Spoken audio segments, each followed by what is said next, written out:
سنی نہیں ہے یہ، اہل بیت نبوت کو ہدف تنقید بنانے والے صہیونی ہیں، سنی نہیں ہیں۔ پھر اس کے بعد سیدہ زہرا صلوات اللہ تعالیٰ علیہ کا وقار آیا، وہ بھی حجت خدا بن کر میدان میں بہلا اتری ہیں۔ ان کے عصمت کی طاقت نے مجبور کر دیا ہے کفر کو بھاگنے پر۔ ان بے شرموں کو کیا پتہ کہ اہل بیت نبوت کیا ہیں۔ اور پھر اس کے بعد حسنین کریمین ہیں، ان کے کردار میں بھی اپنا مقام دکھایا ہے۔ مولا کائنات کا تو اپنا ایک شان ہے نا جی۔ تم ان کا مقابلہ لوگوں سے کرتے پھرتے ہو، مفاضلے کرتے پھرتے ہو، مر نہ گئے یار تم لوگ، پر غیرت نام کی تمہارے اندر شائی کوئی نہیں ہے۔ تو لہذا رسول اللہ صلی اللہ علیہ وآلہ وسلم کے رشتوں کو ہدف بنانا یہ صہیونیت ہے، سنیت نہیں ہے۔ اور یہ ان کے کسی بھی وقار کو برداشت نہ کرنا، مثلا اگر کوئی کہے کہ قرآن میں حسین ہے تو پھر اس پر بھی چڑھ جانا کہ قرآن میں نہیں ہے، اور شرم سے مر نہ گئے مولوی صاحب۔ ہاں جی، پر شرم نام کی کوئی شے ہوتی تو شاید آپ مر جاتے۔ شرم نام کی کوئی شے نہیں ہے آپ کے اندر، سنیت کے ٹھیکیدار بنے پھرتے ہو۔ وہ کہا جاتا ہے جی عقائد اہل سنت کی حفاظت میں بڑا کردار دے رہے ہیں۔ ہاں، سنیت کے عقائد میں یہ کردار نہیں دے رہے، صہیونیت کے کردار میں یہ کردار دے رہے ہیں قاسمی صاحب، یہ جو سائیں صاحب ہیں، سمجھا گی؟ تو بہرحال میں عرض کرنا چاہتا ہوں کہ رسول اللہ صلی اللہ علیہ وسلم کے رشتوں کا تقدس بھی اپنے مقام پر ہے، لیکن ان کے کردار کی حرمت کو دیکھو، ان کا نصاب ایثار دیکھ لو۔ اگر کسی کے دامن میں ان کی قربانیوں جیسا، ان کے سروں جتنا، ان کے سرمایہ جتنا، وقت جتنا، ان کی قربانیوں جتنا اگر کسی کے دامن میں ہیں تو وہ لے آؤ۔ اور تمہیں تو حضرت عمار بن یاسر برداشت نہیں ہے مولویوں، کبھی اس کا عرس منایا ہے؟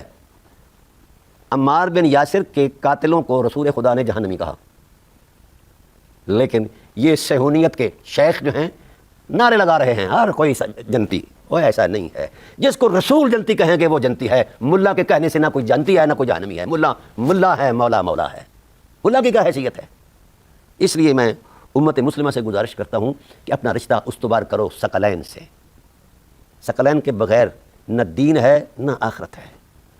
لیکن نا ڈرامے بازی، انہوں نے ثقلین شیخ کا جو ہے شیخین علیہ رضوان کے ساتھ مفاضلہ کرنا شروع کر دیا، اور یہ ڈرامہ رچایا کہ شیخین کی افضلیت کو نہ ماننے والا گمراہ ہے، بے دین ہے، فلانا ہے، ڈمکانا ہے۔ او بے شرمو، کوئی خدا کا خوف کرو۔ ثقلین کہاں، شیخین کہاں؟ میری 2 کتابیں اس وقت انہوں نے تمہارے سانسوں کو بند کیا ہوا ہے۔ کوئی خدا کا خوف کرو، کوئی دلیل کی بات کرنا سیکھو۔ اور میں اس سنیت پر بڑا پریشان ہوں۔ ایک طرف یہ قاعدہ بناتے ہیں کہ جناب ترتیب افضلیت جو ہے یہ ترتیب خلافت کے تسلسل میں ہے۔ کتنا بڑا جھوٹ! اور ہمارے اکثر لوگ جو ہیں یہ جذباتی جملہ بول جاتے ہیں۔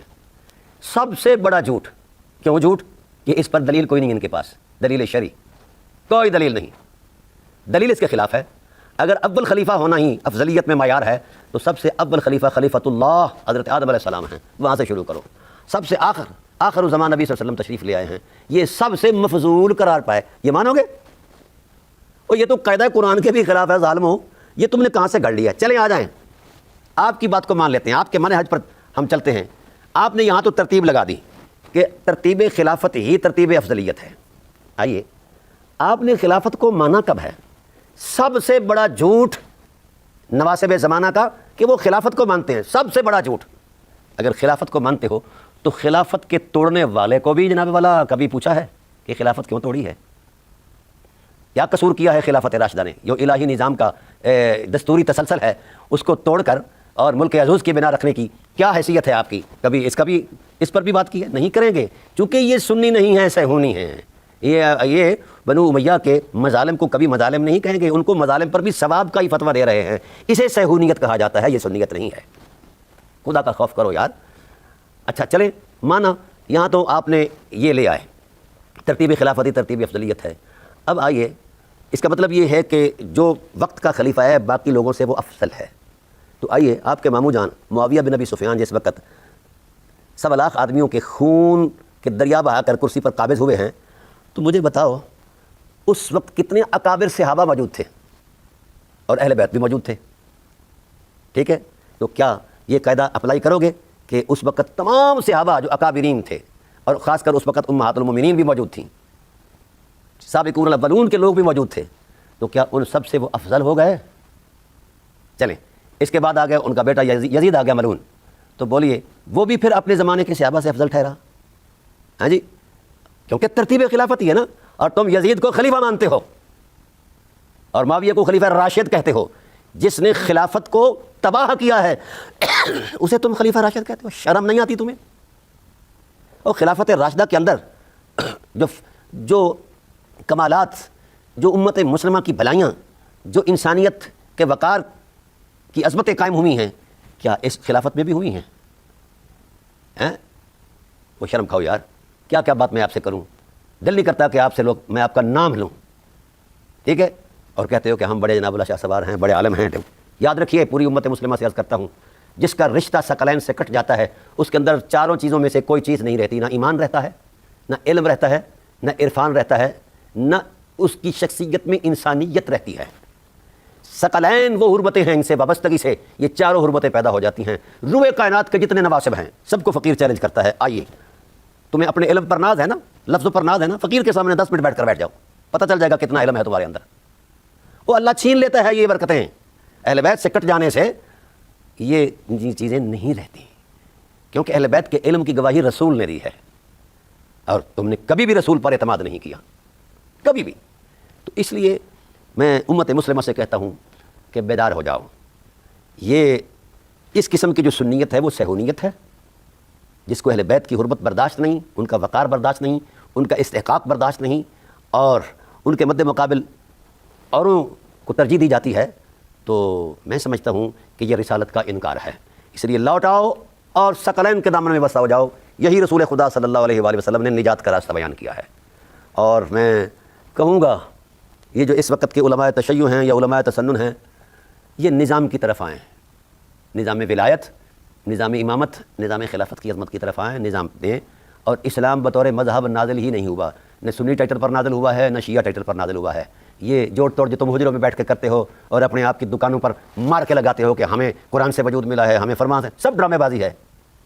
قرآن کریم کے مقتضاءات اور اسلوب کلام کے تسلسل سے تم واقف بھی نہیں ہو، اور مقتضاء کلام الہی، سباق و سیاق، ربط کلام اور نظم نص کے ساتھ تم کھیل رہے ہو۔ کسی کی کوئی توثیق نہیں ہے، توثیق اسی شخص کی ہے جو ثقلین سے وابستہ ہے، ذات رسول سے وابستہ ہے، خدا ذوالجلال کی ذات کے ساتھ وابستہ ہے، اور ان حرمتوں کے ساتھ وابستہ ہے جو دین کی خدمت میں اپنا کردار دیتی رہی ہیں اصحاب رسول علیہ رضوان ہیں۔ تم نے تو دکانیں کھولی ہوئی ہیں، کوئی اطرت فروشی کر رہا ہے، کوئی رسالت فروشی، کوئی ثابت فروشی۔ نظام کی طرف آؤ، اگر تم نظام کی طرف آ گئے تو امت ہو جائے گی۔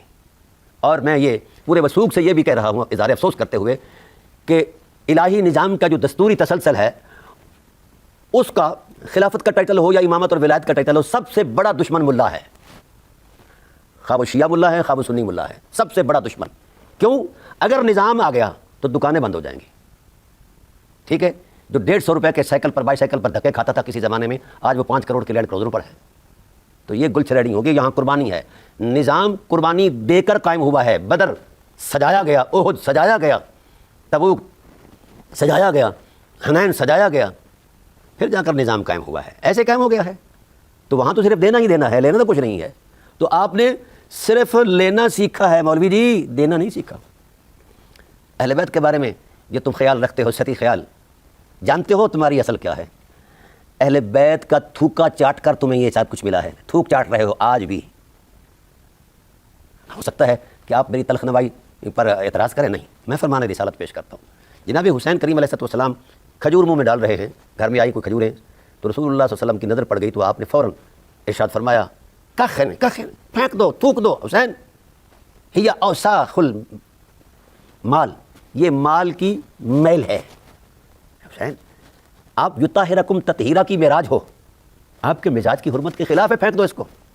حسین نے تھوکا، صدقہ تھوکا، اور آج تک مولوی ہو تم تو پلے ہی حسین کے تھوک پر ہو، اور حسین کا تھوکا چاٹ کر، اہل بیت کا تھوکا چاٹ کر پھر اہل بیت کے بارے میں اپنی رائے دیتے ہو، اور کہتے ہو کہ جو ہم کہیں گے وہی اہل بیت ہے۔ تم کون ہو حرام کھورو؟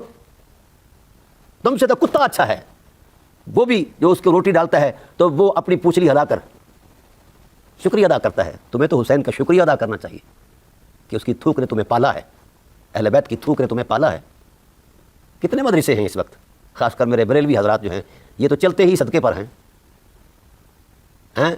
جگہ جگہ پر ڈبے رکھے ہوئے ہیں، صدقہ صدقہ صدقہ صدقہ صدقہ۔ یہ تھوکا ہوا ہے کس کا؟ اہل بیت کا، اور اس تم تھوکے ہوئے کو چاٹ کر پھر اپنی اوقات بھول گئے۔ اوقات میں رہو مولویو، اب بحمد اللہ تعالیٰ امت بیدار ہو چکی ہے۔